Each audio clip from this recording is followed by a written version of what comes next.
Bonjour à toutes, bonjour à tous.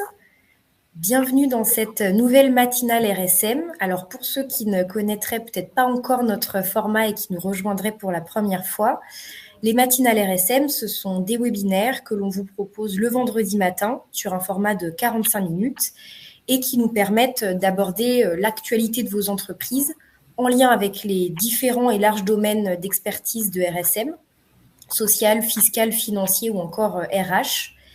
Et cette semaine, on se retrouve avec une thématique spéciale finance, notamment sur la gestion d'entreprise, comment maximiser votre rentabilité dès la rentrée. Alors, avant de passer la main à nos experts du sujet, quelques rapides mots sur le réseau RSM. Donc, nous sommes un cabinet d'expertise comptable, d'audit et de conseil. En France, RSM, c'est un réseau de proximité puisque nous sommes présents dans les principaux pôles régionaux. Nous sommes 9e France sur les missions d'expertise comptable et de commissariat aux comptes. Et puis RSM, c'est également un réseau présent à l'international et nous sommes le 6e réseau mondial d'audit, d'expertise comptable et de conseil. Donc finalement, nous sommes un cabinet pluridisciplinaire puisque tous les différents métiers et expertises de RSM nous permettent de couvrir un large spectre de sujets concernant vos structures. Je n'en dis pas plus et je vais laisser la parole à nos experts du sujet qui vont se présenter et dérouler cette présentation ce matin. Merci Aurélia pour cette introduction. En effet, quand tu parles de profil pluridisciplinaire, je pense que ce mot est adapté ce matin. Donc aujourd'hui, nous sommes 3. Donc si nous commençons par Martino, qui est conseiller en gestion de patrimoine et conseiller en investissement financier. Donc voilà, pas du tout dans nos métiers de l'expertise. Pardon. Audit. Ensuite, Jean-Rodolphe, qui a une formation pareil en gestion de patrimoine et qui intervient également sur tous ces sujets de trésorerie, de gestion de patrimoine au sens large pour accompagner des dirigeants et des familles. Et puis moi-même, donc Sandra Pirou, qui suis plutôt au sein du cabinet de l'expertise comptable et qui accompagne donc nos clients pour les orienter vers ses partenaires et essayer de les accompagner sur des problématiques plutôt patrimoniales, tout en analysant leurs sociétés qui sont leur cœur de leur patrimoine en général, mais pas que. On accompagne également des familles qui n'ont pas d'entreprise et qui ont des sujets de trésorerie également qui nous posent des questions sur la sécurisation de leurs avoirs et quelles sont les bonnes pratiques à adapter quand on gère une trésorerie au sein d'une holding. Voilà. Bonjour. Donc aujourd'hui, nous vous présentons donc un sujet qui consiste à sécuriser l'excédent de trésorerie. Alors rapidement, nous allons vous présenter les bonnes pratiques du marché, quelles sont les tendances actuelles sur le marché et les erreurs à ne pas connaître. Nous allons vous présenter quelques stratégies en fonction d'un horizon de placement, donc que ce soit très court terme ou alors vraiment un horizon à 10 ans. Et puis, les optimisations qui peuvent être envisagées. Donc, tout ça sur un laps de temps de 45 minutes. Et donc, pour laisser les derniers participants se connecter, nous avons prévu nous avons prévu un petit sondage. Excusez-moi. Donc, nous allons déclencher tout de suite pour identifier un peu les personnes qui sont avec nous dans cette petite formation et donc connaître un peu vos appétences et vos connaissances en matière de gestion de trésorerie.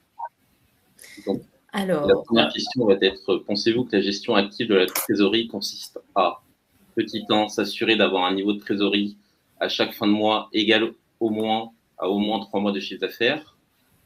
Réponse 2, piloter la trésorerie afin de minimiser les soldes bancaires et veiller à investir l'excédent de trésorerie sur différents instruments financiers. Réponse 3, payer les fournisseurs à chaque réception des factures et veiller à limiter les créances clients. Donc, on va vous laisser le choix entre 3 réponses. Alors, petit point technique, pour répondre au sondage, vous avez un petit onglet à droite de votre écran, en dessous du chat participant, et vous allez avoir le sondage disponible. Je lance la deuxième question. Alors, pensez-vous que le DAF ou le dirigeant de l'entreprise ou le gérant peut gérer la trésorerie de l'entreprise seul de façon optimale? Oui ou non? Ça répond un peu plus vite, mais les réponses sont moins, les propositions de réponse sont moins longues aussi. Voilà. On passe à la Après, les suivante, personnes peut-être. sont... Oui, voilà. Ils sont peut-être pas tous là, Voilà. ça va les faire venir. On passe à la suivante. Allez. Alors, quelle est une erreur courante dans la gestion des liquidités? 1. Ne pas diversifier les placements. 2. Investir uniquement à court terme. 3. Garder trop de liquidités non placées. 4. Toutes ces réponses. Et pour finir, la dernière question. Quel serait votre principal objectif en matière de gestion de trésorerie si vous deviez échanger avec un conseiller en gestion de patrimoine? Améliorer la rentabilité de vos placements, optimiser la gestion des liquidités et pour finir, réduire les risques aux fluctuations de marché.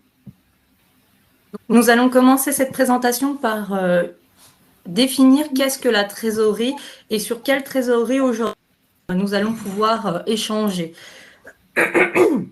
Donc, dans toute entreprise, donc, nous connaissons les postes de trésorerie, le poste de disponibilité, donc le bas de bilan. Aujourd'hui, dans cette présentation qui est la trésorerie de l'entreprise, on ne va pas pouvoir optimiser l'ensemble de la trésorerie, puisque la trésorerie, finalement, elle se ventile en deux parties. Il y a la trésorerie qui est nécessaire à l'exploitation, donc la trésorerie qui finance le BFR. Et cette trésorerie-là, il ne faut pas y toucher, c'est la trésorerie de sécurité qui permet de payer ses fournisseurs, voilà, de jouer au fond de roulement avec les encaissements clients, etc. C'est vraiment, ou alors dans une holding, c'est la trésorerie qui permet d'assurer les charges fixes.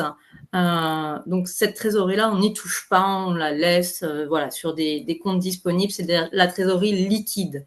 Nous, ce qui nous intéresse aujourd'hui, c'est plutôt l'excédent de trésorerie, donc tout ce qui est au-delà, qui n'est pas nécessaire à l'exploitation, et donc qui est plutôt la trésorerie que l'on nomme comme la trésorerie appartenant aux actionnaires. C'est la trésorerie donc excédentaire, voilà. Et plus cette trésorerie est confortable et plus elle montre des indicateurs de bonne santé financière de l'entreprise, voilà, des indicateurs de croissance et de pérennité. Donc vraiment, on va aujourd'hui s'axer sur cette trésorerie excédentaire. Pour quelles raisons on peut vouloir laisser la trésorerie dans une entreprise qui soit une entreprise opérationnelle ou une holding pour simplement répondre à des projets d'investissement à moyen terme. Donc voilà, on ne sort pas au profit des bénéficiaires effectifs parce que l'entreprise va elle-même réinvestir ou alors parce que l'entreprise envisage de lever de la dette et au lieu d'aller mettre en garantie des actifs personnels ou voilà, ou faire de l'hypothèque, etc., on peut aussi apporter de la trésorerie excédentaire en garantie. Ou une autre raison, c'est donc le pilotage de la fiscalité, donc du bénéficiaire effectif de l'actionnaire. Donc, si on laisse la trésorerie accumulée dans l'entreprise, il n'y a pas fiscalité. Donc, étant donné qu'il n'y a pas sortie de cash, il n'y a pas fiscalité pour la personne physique. Et donc, dans une holding, on peut aussi vouloir laisser la trésorerie s'accumuler pour répondre à une stratégie patrimoniale qui peut être diverses et variées, mais par exemple, la holding peut vouloir réinvestir dans un nouvel outil professionnel ou alors simplement faire du business angel ou réaliser, financer une opération immobilière au travers la holding, etc. Ça peut être aussi une raison de transmettre du cash à ses héritiers. Voilà, donc c'est une opération de transmission ou alors, encore une fois, un autre objectif. Et cette liste n'est vraiment pas exhaustive, mais ça peut être également une façon de lisser les rémunérations. Donc, on encapsule vraiment la trésorerie dans cette tirelire, comme j'aime dire.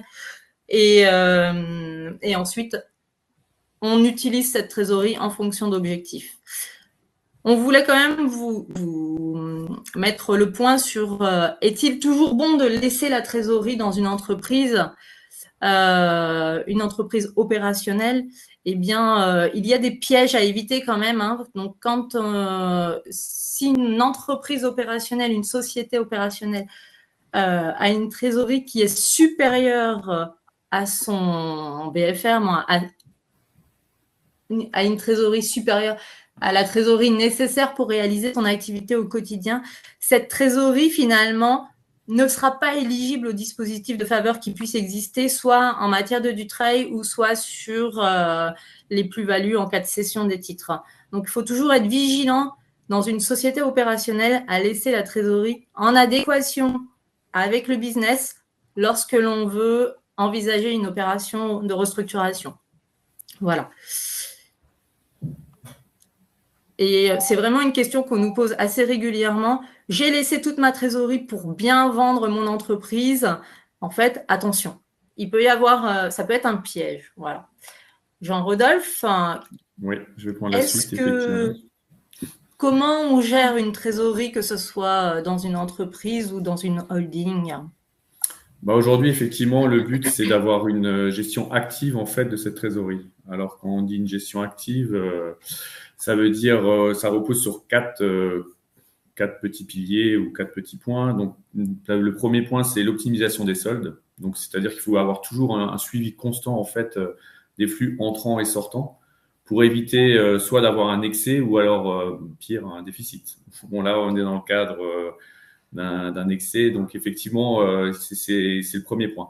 Le deuxième point, c'est effectivement d'avoir un placement dynamique. Alors, dynamique, c'est pas dans le sens dynamique, je vais prendre des risques. C'est plutôt dans le sens actif. C'est-à-dire que aujourd'hui, si on arrive à avoir un excès en fait de trésorerie, il va falloir effectivement essayer de placer ces excédents sur des instruments financiers pour augmenter un peu la rentabilité de l'entreprise. Le troisième point, c'est réduire les coûts de financement. Donc, la gestion active va consister à choisir des meilleures sources de financement. Donc là, on pourrait très bien se dire, par exemple, on a réussi à constituer une trésorerie au sein de l'entreprise. Alors, comme disait Sandra auparavant, on peut décider de l'accumuler, donc c'est une bonne chose. Cette trésorerie, en fait, en quelque sorte, ça va être notre trésor de guerre. Et parfois, si on a besoin d'avoir des investissements futurs, il est préférable de garder cette trésorerie et d'avoir recours à un financement plutôt que de dépenser cette trésorerie. En fait. Aujourd'hui, il faut vraiment le garder pour les pépins ou en cas de souci, quoi. Et enfin, donc, pour réunir ces 3 points, il va falloir prévisionner en fait et planifier les flux de trésorerie. Et pour adapter la stratégie pour le placement à court terme, moyen terme et long terme. Voilà. Donc ça, c'est la définition un peu d'une gestion active de la trésorerie plutôt qu'une gestion passive. Alors, il y a, comme l'a mentionné Sandra, il y a effectivement 2 types de sociétés aujourd'hui qui peuvent gérer de la trésorerie. Il y a une société donc opérationnelle d'exploitation et on a les sociétés patrimoniales. Donc, dans les 2 sociétés, la gestion ne sera pas forcément la même. La société d'exploitation va avoir une notion de gestion de trésorerie souvent plus à court terme et moyen terme, alors qu'une société patrimoniale, on va essayer d'optimiser en fait le patrimoine existant et de pérenniser celui-ci sur le long terme. Le point commun entre ces 2 sociétés, par contre, c'est la gestion des risques. Donc aujourd'hui, en termes de trésorerie et de placement de trésorerie, il y a plusieurs risques en fait. Alors, tout le monde connaît le premier risque, c'est le risque de perte en capital. Donc celui-ci, tout le monde le connaît et c'est le risque effectivement le plus important. Mais il y a d'autres risques qui sont importants dans la gestion de trésorerie d'une entreprise. Il y a les risques de liquidité. Donc effectivement, on ne peut pas, dans une société opérationnelle, avoir un risque de liquidité sur sa trésorerie, c'est-à-dire par exemple avoir des placements qui sont bloqués pendant une certaine durée. Il va y avoir effectivement également les risques de taux d'intérêt, c'est-à-dire suite à des baisses de taux ou des hausses de taux, ça va engendrer également un risque de réinvestissement. Donc là, par exemple, on pourra peut-être en parler plus tard, effectivement, avec les comptes à terme, avec la baisse des taux qui a été actée hier par la Fed, qui a quand même baissé de 50 points de base, en fait. Et ensuite, il y a d'autres risques, mais un peu plus comment dire, macro, c'est-à-dire politique, géopolitique, mais là, on ne va pas rentrer dans les détails. Alors, l'idée, c'est que dans une exploitation, il faut avoir toujours une gestion des risques qui est zen. Enfin, faut rester zen, d'où le petit Bouddha sur la présentation. C'est-à-dire, il faut bien identifier, comme j'ai mentionné un peu auparavant, les durées, court terme, long terme, moyen terme. C'est le premier point très important. Et le deuxième point, effectivement, c'est de mettre en adéquation les bons placements avec les bonnes durées. Voilà. Donc, on va passer peut-être à la Et si on pouvait conclure, en fait, pour que le dirigeant ait vraiment une gestion active de sa trésorerie, mais tout en s'axant sur son business, il ne faut pas avoir honte de se faire accompagner sur la gestion de sa trésorerie, en fait, et vraiment avoir un conseiller en gestion de patrimoine qui ne soit là que pour ça, mais qui ne soit pas vendeur de produits, qui soit vraiment là pour accompagner le chef d'entreprise et être en alerte sur les faits macroéconomiques, et donc qui propose des solutions. Voilà, alors que le dirigeant, lui, il est dans le cœur de il a un peu la tête dans le guidon sur son business, et il se dit, c'est bon, j'ai mes soldes bancaires qui sont hauts, je vais pouvoir affronter une baisse de marché, etc. Oui, mais non, parce que, comme on l'a vu dans les 18 derniers mois, on s'est pris aussi une hausse de l'inflation, et donc, en fait, le CIF ou le conseiller en gestion de patrimoine ou le conseiller en investissement financier, il va être là pour dire, attention, vous avez en effet un trésor de guerre très joli, mais maintenant, il faut le protéger de l'inflation. Et en fait, c'est à ça que servent ces professions. Hein, voilà. Donc, il faut vraiment travailler main dans la main et voilà. Et en synergie. Tout à fait. Et en synergie, exactement. Et pour reprendre le mot d'introduction d'Aurélia, en pluridisciplinarité. C'est ça.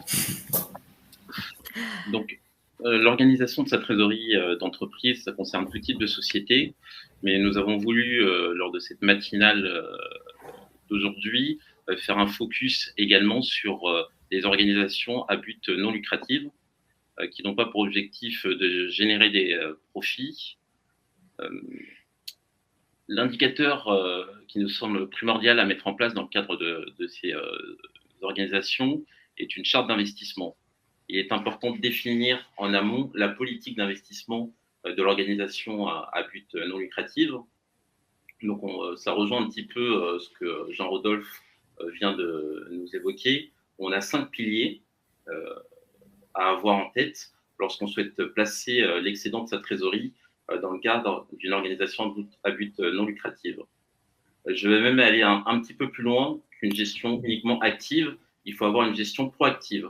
Donc, dans le cadre de la gestion de la trésorerie, il est important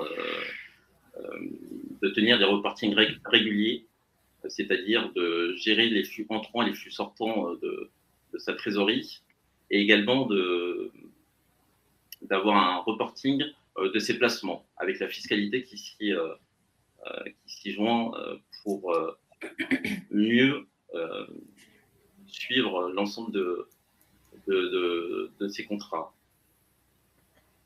L'anticipation et la diversification des sources de financement. Donc, il est important de diversifier les sources de sa trésorerie afin de réduire la vulnérabilité de l'organisation face à la fluctuation économique ou la réduction soudaine de sources de financement.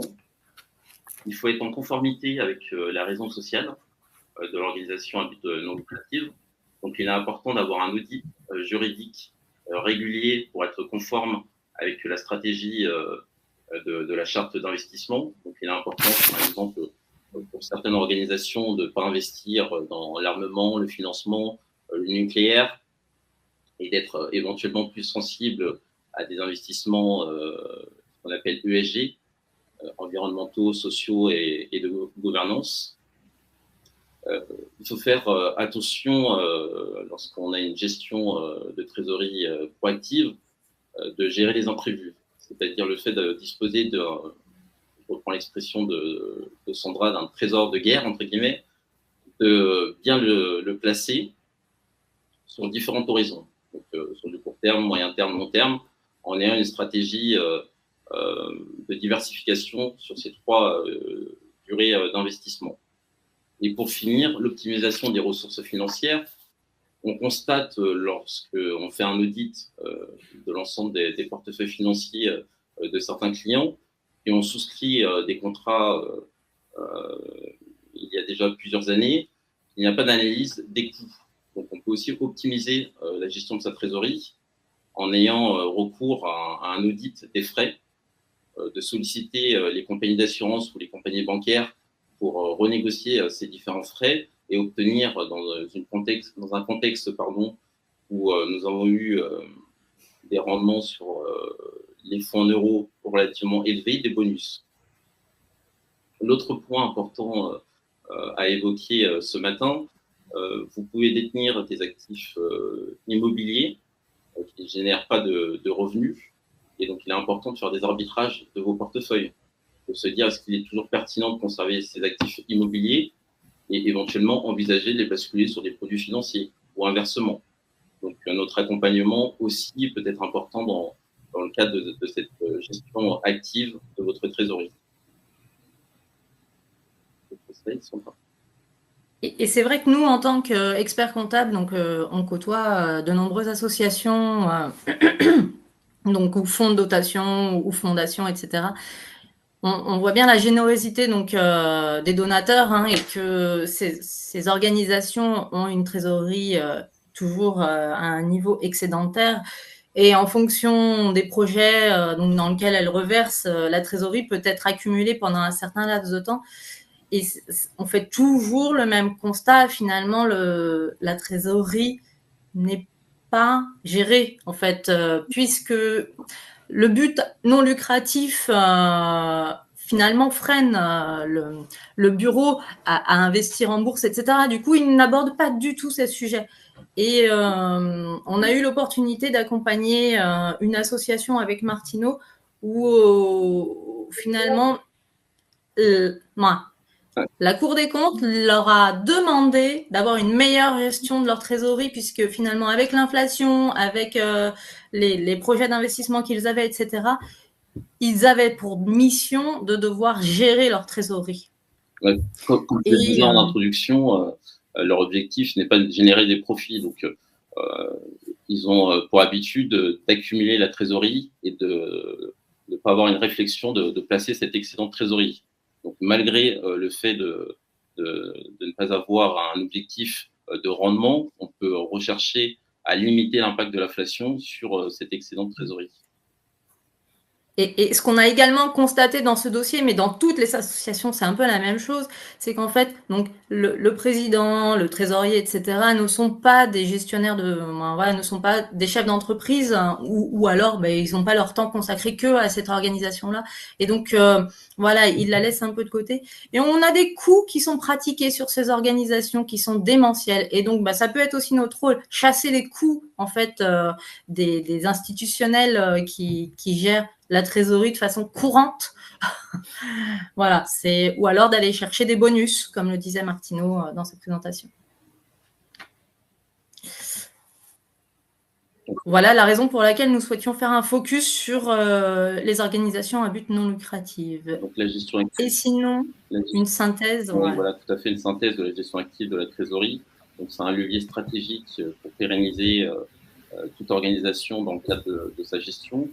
On a une réduction du risque financier, donc il est important de diversifier ses placements, donc de ne pas investir uniquement sur un compte à terme sur une durée de 6 mois, 12 mois, mais d'avoir vraiment une politique, une stratégie d'investissement. Pourquoi pas effectuer plusieurs contrats sur différents horizons en ayant un roulement selon les flux entrants au sein de l'organisation ou de la société.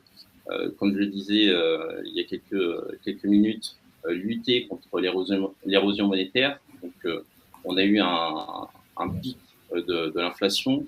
Il est important de contrecarrer cette inflation, donc de placer cet excédent de trésorerie sur plusieurs supports. De gestion de pic de trésorerie.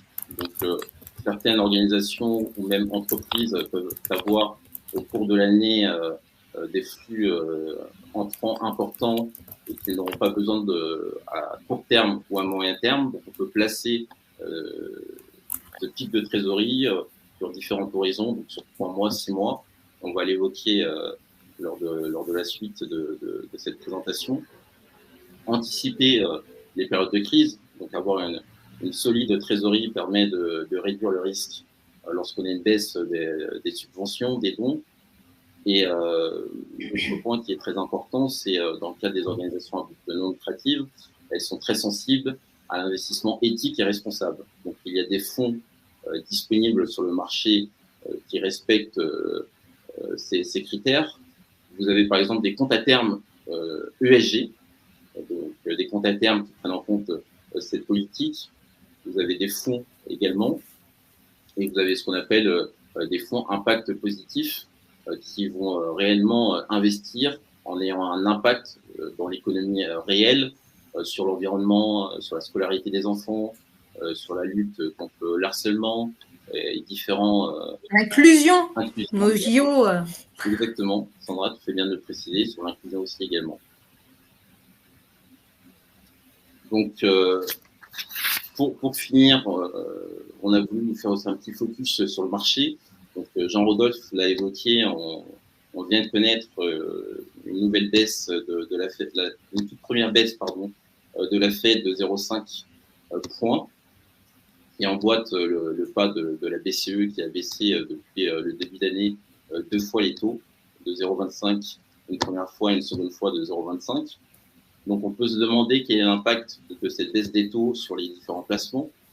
Donc, Jean-Rodolphe, pourquoi, ton avis de ces deux baisses, que ce soit de la Fed et de la BCE, quel est l'impact réel que ça peut avoir sur les différents placements dans le cadre de la gestion de sa trésorerie? C'est le micro coupé, je pense. Le micro. Oui, effectivement, on a eu durant ces 2 dernières années des comptes à terme justement qui étaient largement utilisés par les entreprises car les taux étaient aujourd'hui très élevés et ça permettait d'avoir effectivement une certaine sécurité puis de gérer un peu la durée des déplacements. Et c'est vrai que cette baisse de taux aujourd'hui, qui va peut-être être plus rapide que prévu, va effectivement baisser les rendements sur ce type de placement. Et on peut se poser effectivement la question sur qu'est-ce qu'on va faire demain. Est-ce qu'il faut anticiper, ne plus prendre des comptes à terme trop longs peut-être, et puis voir ces éléments-là. On a même pu voir effectivement un effet un peu rigolo. C'est qu'aujourd'hui, on a des placements des comptes à terme à long terme qui étaient moins rémunérateurs que les courts termes. Exactement. Donc, voilà. Mais il suffit aussi de regarder un indicateur qui est le taux Ester. Où on voit en début d'année, on avait un taux aux environs de 4%. Et aujourd'hui, ce taux est à 3,4%. Donc, on a une baisse de la rémunération qui va forcément impacter tous les placements à court terme. Tu peux définir ce que c'est que le taux Ester? Le taux sans risque, c'est le taux interbancaire d'emprunt quotidien. Et l'autre point, tu l'évoquais aussi également, Jean-Rodolphe, on a un contexte géopolitique mondial plutôt compliqué, on a un marché action plutôt volatile, donc avec cette baisse des taux, les placements à court terme, on le sait, a priori, on va avoir des rendements moins élevés que nous avons pu connaître au cours des derniers mois. Le marché action qui est plutôt incertain. Quelles sont les solutions si un directeur financier, un chef d'entreprise souhaite placer son épargne à très court terme, long terme? Qu'est-ce qu'on peut leur proposer? Oui, effectivement, on va voir ça dans la slide suivante. Effectivement, on a fait un petit focus sur chaque période d'investissement selon l'horizon. Oui, alors voilà, l'idée c'est de vous présenter plusieurs stratégies de placement donc en fonction d'un horizon, mais bien sûr, ce ne sont pas des réponses toutes faites à appliquer à l'ensemble de la population. Voilà, comme vous l'aurez compris, l'allocation de trésorerie répond vraiment à une gestion de profil. Donc, ce sont des grandes lignes, mais voilà, à adapter à chacun. Donc, effectivement. Alors, Jean-Rodolphe. Ouais. Donc, comme l'a mentionné Sandra, il y a plusieurs profils, il y a plusieurs stratégies de placement. Donc là, on va étudier le placement à très court terme, c'est-à-dire moins 6 mois. Donc là, effectivement, il faut assurer une liquidité immédiate en fait pour couvrir les besoins opérationnels. Si demain, effectivement, on a des pépins ou des problèmes en cas de rupture de stock ou des choses comme ça qu'il va falloir. Donc, on peut prendre cette trésorerie-là. On va optimiser les soldes bancaires, placer les excédents à très court terme. Et donc là, en termes de produits, donc comme on a mentionné plusieurs fois, il y a les comptes à terme qui sont des rendements garantis, des fonds bloqués sur une courte durée. Alors attention au risque de l'émetteur, c'est-à-dire qu'aujourd'hui, les entreprises ont tendance à avoir qu'une seule banque et à mettre tous les œufs dans le même panier. C'est-à-dire que demain, ils mettent toute leur cash dans les comptes à terme en se disant c'est bon, c'est garanti, il n'y a pas de problème, il y a la banque. Par contre, non. Si demain la banque, manque de bol, cette banque-là qui fait faillite ou qui a un souci, ça va être problématique pour vous en fait. Donc l'idée c'est effectivement déjà de multiplier les comptes à terme sur la durée et sur les établissements c'est possible, ou voir avec des autres placements comme les SICAV monétaires ou alors des liquidités sur des comptes bancaires rémunérés. Voilà. Mais l'idée encore, c'est effectivement, par contre, je voulais finir effectivement, l'idée, c'est pas que de diversifier en fait. Il y a une diversifier sur la durée, mais il y a aussi une diversification en fait sur les placements. Exactement. Donc, à défaut des comptes à terme, il peut y avoir des SICAV monétaires sur le très court terme aussi. Tout à fait. Et puis des comptes rémunérés. Mais moi, vraiment, pourquoi on a fait cette slide? Parce que vous pouvez vous dire que oui, finalement, c'est la reco de tout banquier, voilà, du coin de la rue. En fait, oui, en effet, mais comme le dit Jean-Rodolphe, attention finalement à l'établissement. Voilà, il faut aussi se dire que il faut répartir son risque en fonction de la banque, voilà, de l'émetteur. Donc, et puis sur les SICAV monétaires, voilà, après, elles sont toutes plus ou moins la même. Elles ont le même objectif, mais en fait, pourquoi on a présenté cette slide? Parce que souvent, quand on pose la question, comment envisagez-vous de gérer votre trésorerie? Je ne sais pas. J'ai un horizon à 6 mois, au-delà de 6 mois, je ne sais pas. Et donc voilà pourquoi c'était pour nous nécessaire d'évoquer ce délai de placement. Donc ensuite, un délai qui nous semblait déjà plus facile pour envisager la gestion de trésorerie, un délai à 24 mois. Le délai entre 6 mois et 24 mois, donc ça rejoint un petit peu la stratégie plus ou moins à très court terme. Donc on a les obligations à court terme qui garantissent un rendement fixe avec un risque limité. On a les placements bancaires avec un taux d'intérêt attractif pour des durées spécifiques. On a les fonds obligataires à court terme, donc l'investissement dans des obligations avec une gestion active. On a aussi la possibilité de souscrire à plusieurs comptes à terme. Ce que j'ai envie de mettre en avant dans le cadre de cette stratégie de placement, le compte à terme, vous avez une durée définie en amont dans le contrat versus des fonds monétaires ou obligataires où vous avez une liquidité quotidienne. Donc l'avantage de ces fonds, c'est de pouvoir sortir à tout moment. Vous avez une valorisation de votre épargne qui est faite au jour le jour. Donc ça peut être plus avantageux lorsqu'on a un horizon moins certain. Je prends un exemple, un client qui peut avoir un horizon entre 1 an et 18 mois, au lieu de souscrire 2 comptes à terme et de se dire à 12 mois ou à 18 mois, non, finalement j'ai encore de l'horizon de placement, je peux laisser placer mon argent. Malheureusement, avec la baisse des taux, on a le rendement dans 12 mois ou 18 mois qui sera encore moins intéressant qu'au moment de la souscription. Tandis que si on a opté dès le départ pour un placement sur une SICAV monétaire ou une SICAV obligataire, on va toujours continuer à générer du rendement. Donc c'est cette stratégie qu'il faut avoir au moment de la réflexion de placer votre excédent de trésorerie. Donc, on est vraiment sur des placements avec un risque maîtrisé. Le risque est relativement maîtrisé. On est sur des obligations à très court terme, sur ce qu'on appelle le haut du panier en termes de notation des obligations. Donc, on a un risque de défaut des émetteurs qui est relativement faible.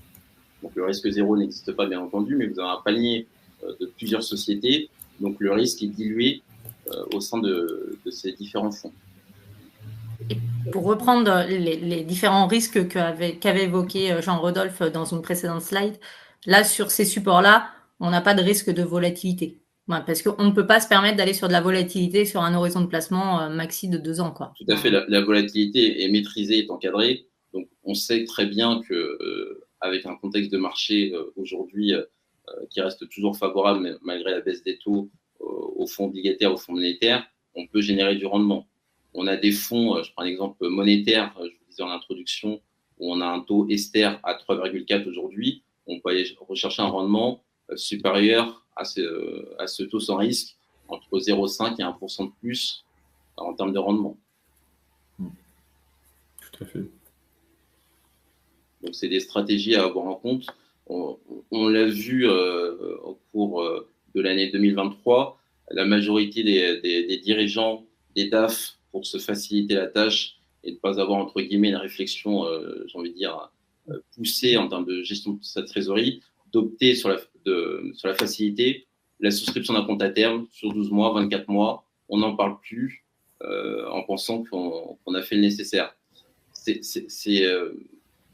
une approche assez j'ai envie de dire, basique, mais il faut aller beaucoup plus loin dans la gestion de sa trésorerie. Donc, pour cette raison qu'il faut être accompagné et prendre le temps de la réflexion sur la stratégie à mettre en place. Donc ensuite, l'axe de temps suivant qu'on souhaitait évoquer, oui, c'était le moyen terme. Moyen terme, donc 2 à 4 ans, effectivement. Donc là, on a une durée un peu plus longue. Hein. Donc là, on va partir sur… plus confortable, effectivement. Donc, on va partir plutôt, effectivement, sur des obligations à moyen terme. Donc, alors, c'est toujours la même chose. Hein. On va avoir un rendement peut-être un peu plus élevé mais il y aura toujours un risque de taux modéré. Donc là, on va arriver on va pouvoir faire un peu plus de diversification parce qu'on a un peu plus de temps. Et ça va nous permettre le rendement sera plus élevé parce qu'on va augmenter un peu le risque d'illiquidité, étant donné qu'effectivement, on a une durée plus longue en fait de placement. Moi, je vais pas faire je vois qu'on est déjà à 40 minutes, donc je vais me dépêcher un petit peu sur les différents points. Donc, on a effectivement les fonds équilibrés. On peut avoir des produits structurés aujourd'hui qui ont des rendements potentiels assez élevés avec une protection en capital, hein, donc qui peut être garantie même jusqu'à 100%. Et on a surtout les fonds euros aujourd'hui avec des rendements et des bonus donnés sur les 2 premières années qui sont assez sympathiques. Voilà. J'ai fait court, je suis désolé parce que je vois qu'on arrive au bout. On va peut-être faire la dernière slide. Il a passé rapidement pour respecter le temps prévu. Donc, dans le cadre de stratégie plus long terme, on a la possibilité d'investir sur le marché action en prenant ses précautions et en termes de conseils de ne pas investir en une fois sur cette classe d'actifs, mais de lisser les points d'entrée pour limiter le risque. Vous avez les fonds d'investissement. Donc, l'immobilier, on a connu une année 2023 sur les fonds SCPI, OPCI relativement compliqués. Donc, il faut avoir une approche prudente sur cette classe d'actifs et être minutieux dans la sélection des différents supports. Et pour finir, le private equity, l'investissement dans le long côté, où là, l'horizon de placement est relativement plus long que 5 ans, mais qui potentiellement peut générer des rendements plus attractifs. Donc, la stratégie long terme, il faut avoir une approche totalement diversifiée de cette classe d'actifs et être en mesure de pouvoir patienter en cas de baisse le temps que le marché rebondit dans les années à venir.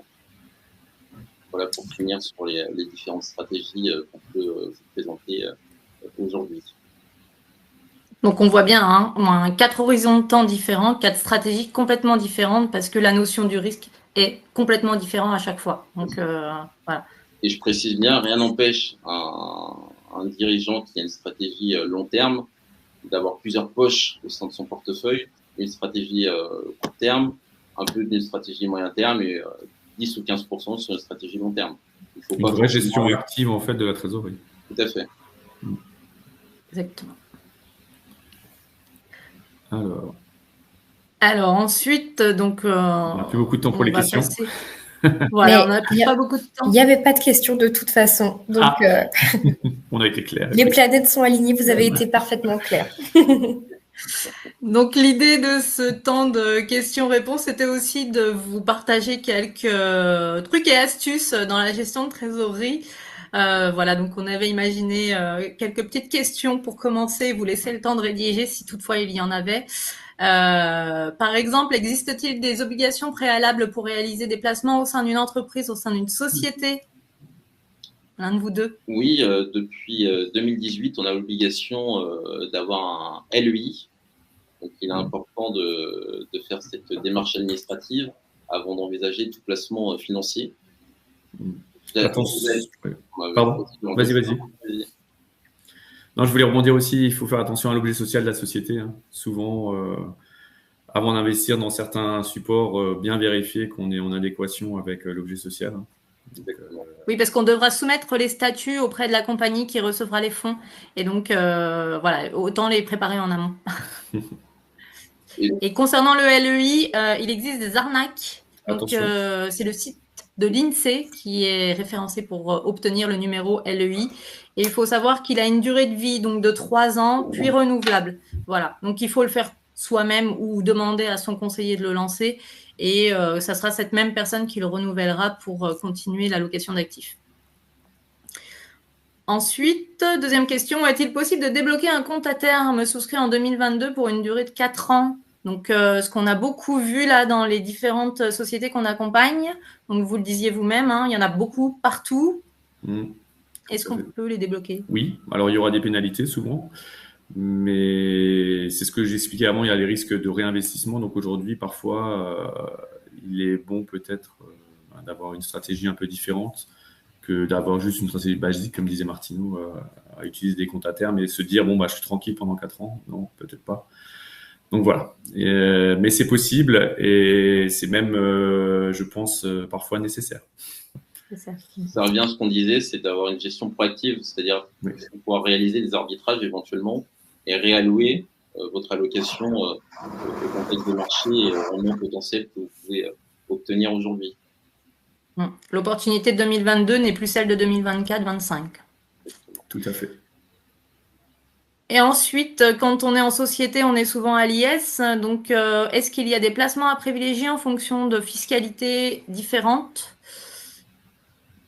Martino, des enveloppes? Alors, les enveloppes, dans le cadre de la souscription de placements financiers, donc on peut opter sur des comptes titres au sein de sa banque ou éventuellement des contrats de capitalisation, des contrats assurantiels. Donc, ça va dépendre de la stratégie à mettre en place et de déterminer l'enveloppe en adéquation. L'objectif, Rodolphe, si tu veux compléter sur la fiscalité. Alors, l'objectif, effectivement, c'est de... Ouais. C'est quand on est en contrat capi, par exemple, donc on n'externalise pas les plus-values, elles restent dans l'enveloppe, donc il n'y a pas d'imposition à l'IS. Vous continuez de faire perdurer votre patrimoine financier et on temporise l'IS tant qu'il n'y a pas de sortie. Le jour, voilà. Par exemple. Même pour aller... Vas-y. Même pour aller plus loin que cet impact fiscal d'encapsuler la fiscalité sur le contrat de capitalisation, selon la stratégie, lorsqu'on est sur du très court terme ou du court terme, on a des rendements qui sont plus faibles et donc l'impact des frais se fait ressentir immédiatement sur le placement. Donc sur les contrats type contrat de capitalisation, en moyenne sur le marché, on a des frais aux alentours de 1%. Donc lorsque vous avez un rendement entre 4,5 et 4, vous enlevez 1% de frais, ça impacte immédiatement le placement. Donc la solution qui est généralement conseillée, c'est d'opter plutôt sur les comptes titres. Vous avez des frais plus réduits. Bon, il n'y a pas de questions dans le chat, donc nous pouvons conclure. 47 minutes, on y est presque. Merci beaucoup à tous les trois pour votre présentation qui était extrêmement claire. Le support, il est téléchargeable sur Webikeo. La présentation, elle est en replay disponible.